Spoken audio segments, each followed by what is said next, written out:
साल 1930 19 साल का एक लड़का समंदर के रास्ते इंडिया से इंग्लैंड जा रहा था। उस लड़के का नाम है सुब्रमण्यम चंद्रशेखर और जहाज के एक कोने में बैठकर ये लड़का तार यानी तारों की डेथ की इक्वेशन सॉल्व कर रहा था। दरअसल सूरज समेत बाकी के जितने भी तारे हैं वो फ्यूजन रिएक्शन की बदौलत एनर्जी पाते हैं, उसी से धधकते हैं, उसी से चमकते हैं। लेकिन जब ये फ्यूजन रुकता है तो तारे अपने ही वजन में दबने लगते हैं। फ्यूजन की गैर मौजूदगी में तारों की ग्रेविटी उन्हें कोलैप्स होने पर मजबूर कर देती है।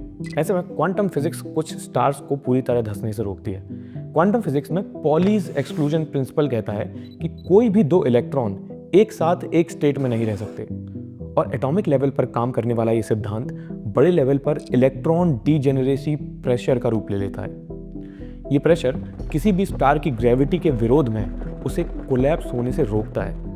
लेकिन इंग्लैंड के रास्ते में जहाज पर बैठे चंद्रशेखर को यह हिसाब जम नहीं रहा था। चंद्रा ने सोचा कि क्या इस प्रेशर की कोई लिमिट भी है जो किसी वजन के आगे झुक जाएगी।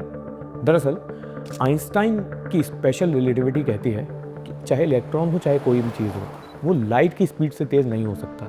तो एक तारे का वजन ऐसा भी हो सकता है कि वो स्टार किसी इलेक्ट्रॉन के प्रेशर से भी नहीं रुक पाएगा, वो पूरी तरह कोलैप्स हो जाएगा और शायद खुद कोलैप्स होते होते वो दूसरी चीज़ों को भी निकलने लग जाए। Black hole. चंद्रशेखर ने सारा हिसाब लगाकर ये पता किया कि किसी तारे का मास हमारे सूर्य से 1.4 गुना ज़्यादा हुआ तो उसे कोलैप्स होने से कोई नहीं रोक सकता।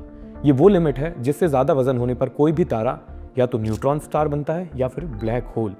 आज इसी नंबर को, इसी लिमिट को चंद्रशेखर लिमिट के नाम से एस्ट्रोफिजिक्स में जाना जाता है। ये बात आज के दौर में एस्ट्रोफिजिक्स की दुनिया में स्टैब्लिश्ड है, किताबों में लिखी है, लेकिन उस समय दुनिया भर के बड़े बड़े वैज्ञानिकों ने चंद्रशेखर की इस बात को नकारने में कोई कसर नहीं छोड़ी।